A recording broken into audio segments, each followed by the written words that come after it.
Hello my loveliest friends, how have you been? Welcome to Learn English Online with Krishna। दोस्तों, Learn English Online with Krishna में हमेशा की तरह आपका स्वागत है।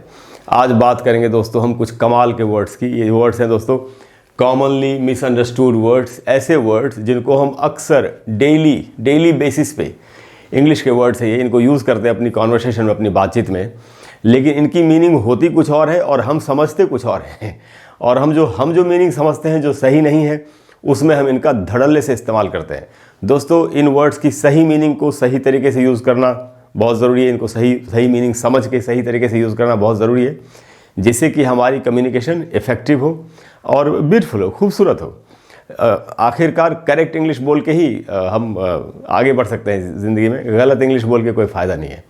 तो दोस्तों, बहुत ही इंटरेस्टिंग क्लास है, काफ़ी इन्फॉर्मेशन आपको मिलेगी इसमें, काफ़ी इन्फॉर्मेटिव है।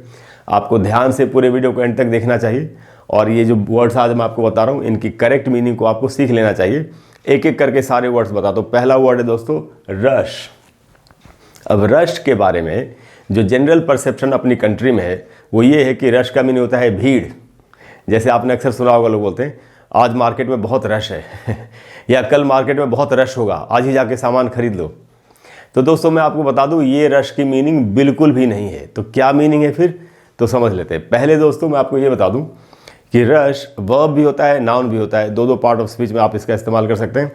इसका जो प्रोनाउंसिएशन है वो इस तरीके से लिखा हुआ है। ये प्रोनाउंसिएशन दोस्तों फोनेटिक ट्रांसक्रिप्शन में लिखा है। इंग्लिश टू इंग्लिश डिक्शनरी में हर वर्ड के सामने उसका प्रोनाउंसिएशन लिखा होता है फोनेटिक ट्रांसक्रिप्शन में। अगर आपको ये सीखना हो तो मेरे ऐसे वीडियोज़ हैं जिनसे आप ये सीख सकते हैं। मेरे चैनल पर एक प्लेलिस्ट है जिसका नाम है learn English pronunciation and phonetics. उस प्लेलिस्ट में ऐसे वीडियोज़ हैं जिनको देख के आप ये सीख लेंगे कि इनको क्या बोलते हैं। अदरवाइज़ मेरी ऑनलाइन क्लासेस चलती हैं प्रोनाउंसिएशन के ऊपर, और वहाँ भी आप सीख सकते हैं। तो दोस्तों, रश हिंदी में लिख दिया मैंने प्रोनाउंसिएशन रश। ये आप देख रहे हैं मैंने र को अंडरलाइन किया, यानी र में जो अ का साउंड है उसी पर थोड़ा ज़्यादा देर तक रुकना है और इसको पढ़ेंगे रश ऐसे। उसके बाद दोस्तों ये एक वर्ब है और इसकी मीनिंग क्या है। तो मीनिंग है दोस्तों इसकी टू मूव और एक्ट, मूव करना, चलना, कोई काम करना, विद स्पीड, तेज़ी के साथ, जल्दबाजी से कोई काम करना है। जैसे आप जल्दी में ऑफिस जा रहे हैं, कोई आपसे कह रहा है थोड़ी देर बैठो, बातचीत करते हैं, चाय पीते हैं, आप उसको कह रहे हैं इंग्लिश में I can't stop, I am rushing to office. मैं रुक नहीं सकता, मैं तेज़ी से ऑफिस जा रहा हूँ, भागते हुए ऑफिस जा रहा हूँ, देर हो जाएगी, फिर मेरी सैलरी डिडक्ट हो जाएगी या बॉस डांटेगा, जो भी बोल रहा हूँ। I am rushing to office, he was rushing to office. तो ये मीनिंग है इसकी कि जल्दबाजी की हालत में जाना। ये वर्ब में इसकी मीनिंग है। और भी मीनिंग्स है दोस्तों। मान लेते कोई आपके साथ जल्दबाजी कर रहा है, जल्दी करो। तो हम कई बार नाराज़ होकर बोलते हैं ना, मेरे साथ जल्दी मत करो, मैं अपने हिसाब से काम करूँगा। तो आप उसको बोल सकते हैं don't rush me, I will do it as I want, don't rush me. तो दोस्तों, इस तरीके से रश का वर्ब के रूप में इस्तेमाल होता है। नाउन के रूप में क्या मीनिंग है वो भी समझ लेते हैं। नाउन में मीनिंग है दोस्तों हरीड एक्टिविटी। जब हम जल्दबाजी की हालत में किसी काम करते हैं, भागम भाग जब होती है जल्दबाजी की हालत में, या जैसे यहाँ लिखा है दोस्तों हेस्ट का मतलब होता है जल्दबाजी। अच्छा, इसको यूज़ कैसे करेंगे? एक छोटा सा एग्जाम्पल है, the rush of city life. महानगर की जो ज़िंदगी होती है वो भागम भाग से भरी होती है। सुबह उठे, भागे, मेट्रो पकड़ना है, बस में जाना है, ट्रेन लेनी है। तो the rush of city life. तो आप देख रहे हैं इसकी क्या मीनिंग? इसकी मीनिंग है भागम भाग, जल्दबाजी की अवस्था। आप इसको नाउन में कैसे सेंटेंस में यूज़ कर सकते हैं? I am in a rush, मैं जल्दी में हूँ। आई can't stop, I M in a rush, मैं अभी रुक नहीं सकता, मैं जल्दी में हूँ। तो दोस्तों, इसका मीनिंग है जल्दबाजी, भागम भाग, ये इसका मीनिंग है। जैसे फॉरेन कंट्रीज़ में होता है कि आईफोन जब आता है नया, तो उधर तो और भी ज़्यादा खरीदने की होड़ मची होती है। जिस स्टोर में आईफोन मिलने वाला हो वहाँ लोग सुबह 3 बजे 4 बजे से लाइन लगा के बैठ जाते हैं।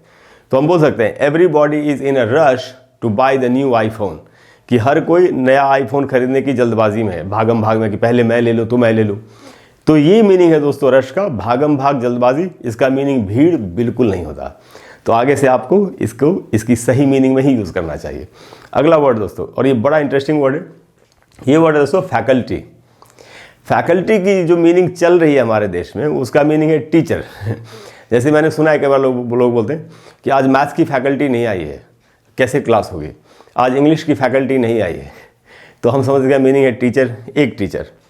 ऐसी मीनिंग नहीं है दोस्तों, एक एक करके सारी मीनिंग समझते हैं। फैकल्टी की बहुत सारी मीनिंग्स है, लेकिन जो एजुकेशन से रिलेटेड है वो मैं आपको बताता हूँ। तो दोस्तों इसका जो प्रोनाउंसिएशन है वो ऐसे लिखा होगा फोनेटिक ट्रांसक्रिप्शन में।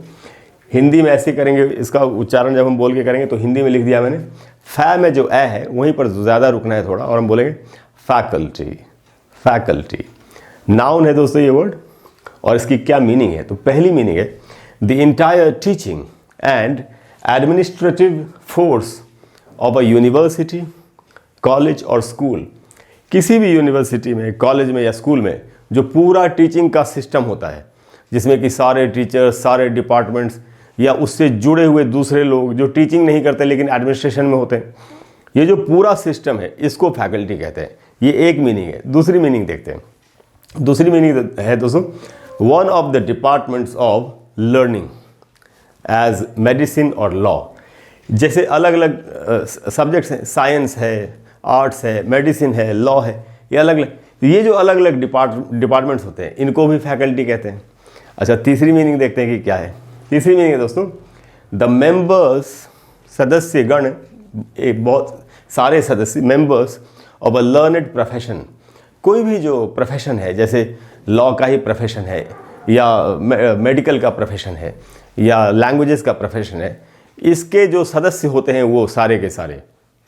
तो अगर एक आदमी के बारे में बोलना हो, एक टीचर के बारे में, तो बोलना चाहिए फैकल्टी मेंबर। जैसे अगर मैं इंग्लिश का टीचर हूँ और ये बात मुझे फैकल्टी वर्ड यूज़ करके बतानी ही है, तो मुझे ये कहना चाहिए I am a faculty member of the English department.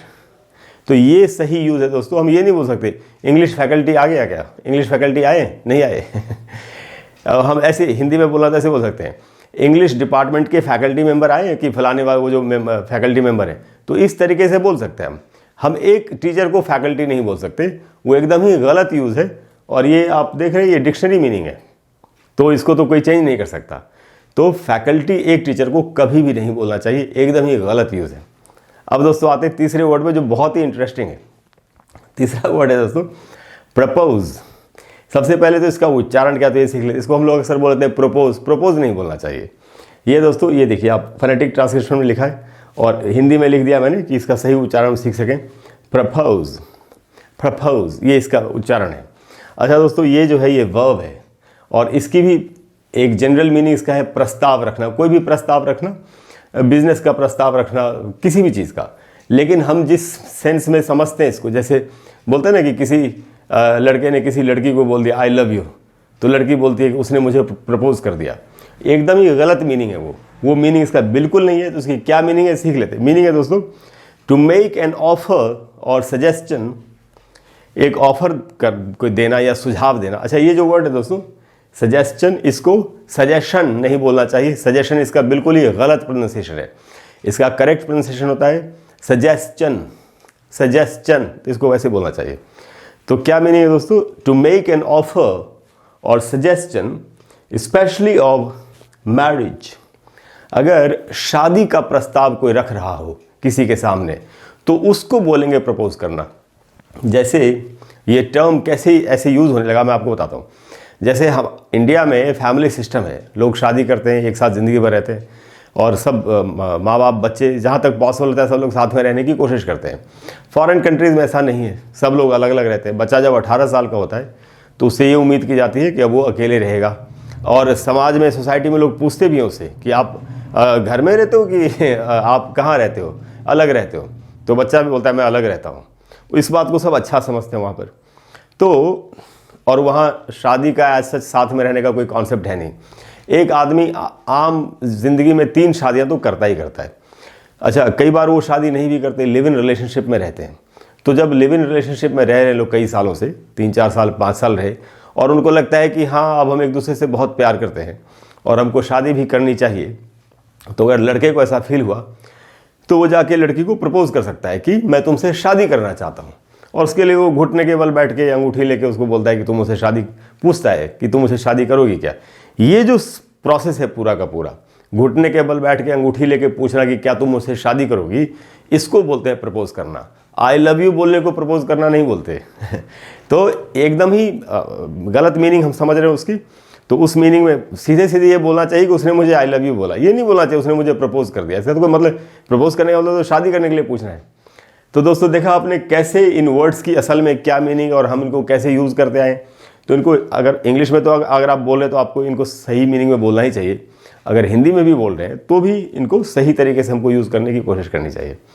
तो दोस्तों मुझे पूरी उम्मीद है कि आज की क्लास के बाद इन वर्ड्स का आप सही तरीके से इस्तेमाल करेंगे और आपको क्लास भी अच्छी लगी होगी। अगर क्लास अच्छी लगी हो तो प्लीज़ वीडियो को लाइक करें और शेयर करें और चैनल को सब्सक्राइब करें।